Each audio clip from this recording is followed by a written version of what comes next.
बड़ा जवाब देना।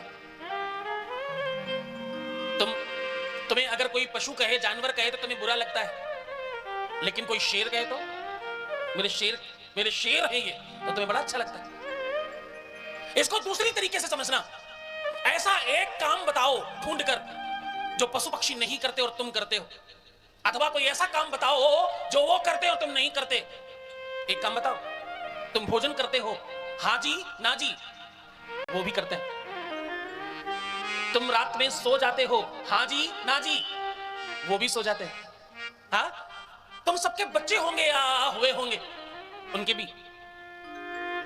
तुम जो भी कुछ करते हो, खाना पीना उठना बैठना दिनचर्या जितनी भी तुम्हारी है, वो सारे काम करते हैं। जो तुम करते हो वही वो भी करते हैं। एक यूनिवर्सिटी बताओ उनकी, अच्छा यूनिवर्सिटी नहीं कोई बात नहीं, कोई बैंक बताओ उनकी जहां पर वो जमा कर देते हो थोड़े पैसे, वक्त जरूरत में काम आएंगे उनके।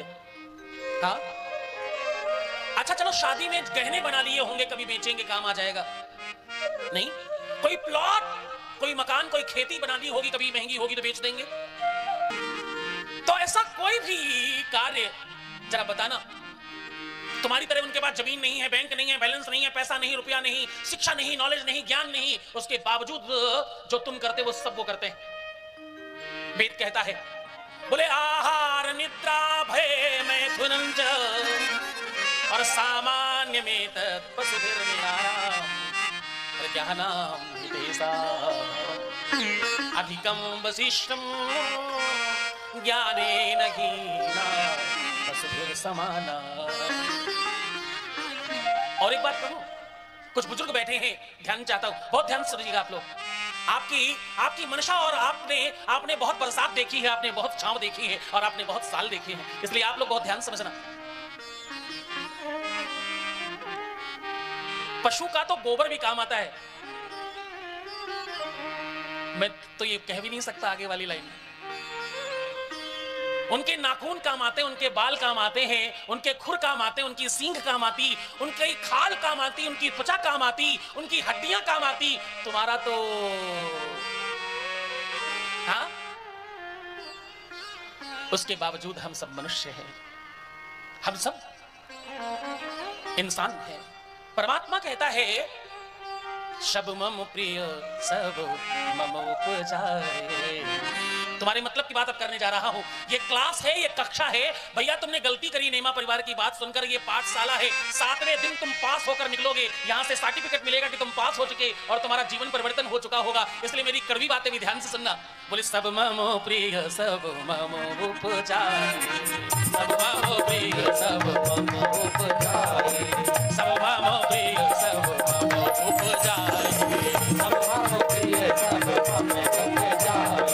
सबसे अधिक मनुज मोहि भाई, सबसे अधिक मनुज मोहि भाई, सबसे अधिक मनुज मोहि भाई, सबसे अधिक मनुज मोहि भाई।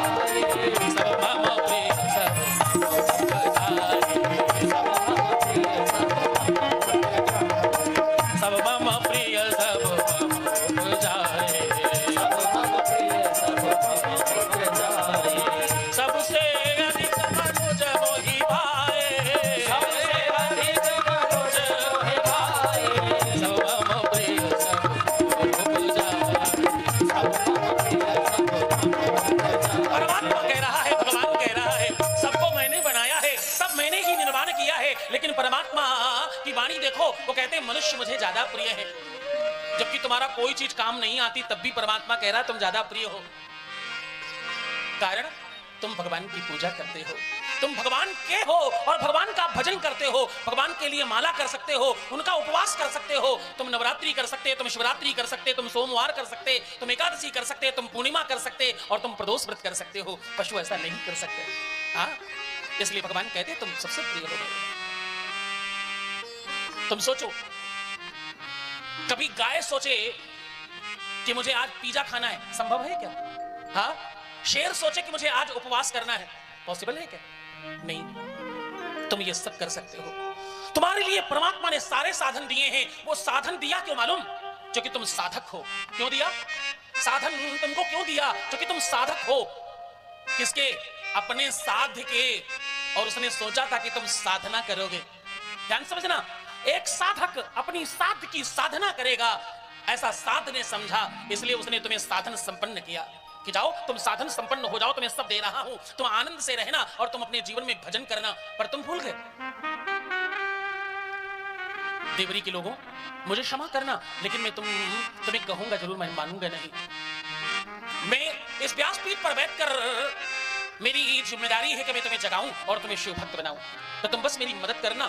मैं आपको सत्य कह रहा हूं कि प्रारंभ में तुम्हें जो बातें समझ नहीं आएंगी, आगे जाकर यही बातें तुम्हारे जीवन को परिवर्तन कर देंगी। अब तुम थोड़ा अपने पूजन पाठ की तरफ चलो और ध्यान से समझना। तुम्हारे में से न जाने कितने ऐसे महापुरुष होंगे जिनके घर के मंदिर अभी भी पेपर पर होंगे। उनके भगवान किस पर बैठे होंगे? मंदिर में नीचे पेपर बिछा होगा, न्यूज़पेपर। हाथ उठाकर बताओ जिसने न्यूज़पेपर के ऊपर 2-4 रातें बिताई हों। तुम्हारे भगवान कितने सालों से वहां रखे हैं? हाँ, फिर तुम कहते हो वो तुम्हारी सुनते नहीं। और एक बात कहूं, हम सब गांव के नजदीक हैं, उसके बावजूद पूजा करने के लिए वो अशुद्ध वाला घी खरीद के लाते हैं, सबसे सस्ता वाला। किससे छल कर रहे हो? हाँ, कौन है जिसके सामने तुम इस तरह की चीजें कर रहे हो? तुम्हें कभी डर क्यों नहीं लगता? भगवान के लिए तुम सबसे सस्ती वाली चीजें खरीदते हो। अरे मत खरीदना, लेकिन भैया अगर खरीदना तो भरोसे के साथ कह रहा हूं, अच्छी चीज खरीदना। ये मत सोचना कि उसके बाद उसका क्या होगा, तुम तो ये सोचना उसके पहले उसका क्या होगा। मैं तो अपने नाथ को, अपने परमात्मा को, अपने ईश्वर को, अपने कृष्ण को, अपने राम को, अपनी माता को समर्पित करने जा रही हूं, पूरी श्रद्धा से करूंगी। हाँ, जिन लोगों ने थोड़ी कृपा करके भगवान के नीचे कपड़ा बिछा भी दिया होगा, अब मैं थोड़ा शर्मा के कह रहा हूं कि उनके घर में महीनों से उस कपड़े को धुला न गया होगा, या हो सकता है सालों से न धुला गया हो। और एक बात कहूं, कुछ भक्तों ने थोड़ी कृपा की है आजकल लड्डू गोपाल के ऊपर, आजकल वो चलन पर है। उनके कपड़े तो 2-4-6 बन भी जाते हैं, लेकिन बाकी भगवानों को कोई कपड़ा मिलता नहीं है, एक ही से काम चलता रहता है उनका। और एक बात कहूं, तुम्हारे घर में स्त्री अगर आज की दाल कल रिपीट कर दे तो तुम गरीब हो, उसके बावजूद कह देते हो यार रोज रोज खाना वही खाया जाता नहीं मुझसे। और तुम कितने सालों से भगवान को वही चीनी और वही मिश्री के दाने और वही चिरौंजी दानों को लगातार सालों से, पीढ़ियों से खिलाते चले आ रहे हो। कभी तुमने सोचा क्यों नहीं कि इन्हें परिवर्तित करना चाहिए? हाँ, एक बार सुबह सुबह रख देते हो और शाम तक की फुर्सत है। तुम्हें कभी लगा क्यों नहीं कि वो तुम्हारे हैं? हाँ, तुम परमात्मा से मांगते समय बड़ी भारी लिस्ट देते हो, लेकिन परमात्मा की तरफ चलने के समय तुम्हें एक आध कदम भी बड़ी मुश्किल होता है। और एक बात कहूं, तुम्हारी दिया बत्ती, तुम्हारी धूप बत्ती और तुम्हारा भोग और प्रसाद, भगवान को नहलाकर कपड़े पहनाना, और कुछ लोग तो ऐसे वो कहते मैं ज्यादा भगवान को कर नहीं पाता, मैं तो बस नमस्ते और नमस्कार करके चला जाता हूं। यह एहसान नहीं, इस पर अभिमान मत करना। अगली बार थोड़ा शर्मा कर कहना कि मैं परमात्मा का ऐसा नन्हा सा छोटा सा भक्त हूं कि मैं वो मानस नहीं बना पा रहा हूं कि परमात्मा के सामने अधिक देर बैठा करूं। इस पर शर्म आनी चाहिए, इस पर अभिमान नहीं।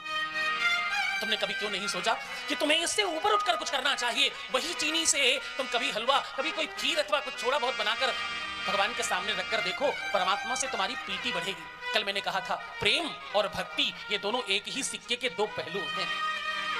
एक तरफ प्रेम और दूसरी तरफ भक्ति। भक्ति ज्यादा बढ़ जाए तो प्रेम बन जाता है, और प्रेम बहुत बढ़ जाए तो भक्ति बन जाती। अधिकतर लोग कहते ना ये तो उनके गुलाम है, ये तो उनके भगत है, भैया इनके सामने मत बोलना। मोदी जी के भगत, इनके भगत, उनके भगत, बड़े लोग कहते हैं। कोई भी प्रेम उत्कृष्ट हो जाए, श्रेष्ठ हो जाए तो भक्ति बन जाता है। तुम्हारा प्रेम परमात्मा से इतना क्यों नहीं हो पाया आज तक? हाँ, तुम्हारा अपना कोई, तुम्हारे माता जी, तुम्हारे पिताजी, तुम्हारे अपने पूर्वज, तुम्हारे घर में रहने वाला कोई भी इंसान रोज थोड़ी सी चीनी खाकर रह रहा हो, तुम्हें बार बार रोना आ जाए कि मैं कुछ उनको खिला नहीं पाया। लेकिन परमात्मा को तुम वर्षों से ऐसा कर रहे हो। हाँ, तुम्हारी वो भक्ति क्यों नहीं बढ़ी? क्यों नहीं उनसे प्रेम हुआ तुमको आज तक? उन्होंने कितनी सारी चीजें तुमको दी, न जाने क्या क्या दिया है। रूप दिया, रंग दिया, स्वरूप दिया, कद दिया, काठी दिया, लंबाई चौड़ाई दिया, स्वास्थ्य दिया, धन दिया, वैभव दिया, संपत्ति दिया, परिवार दिया, मकान दिया, दुकान दिया। मैं सत्य कहूं 7 दिन तक केवल ये सुना सकता हूं क्या क्या दिया है, पर बदले में उन्हें चाहिए तो कुछ नहीं, पर भक्ति भाव भी नहीं। और एक कैसी भक्ति है उनके प्रति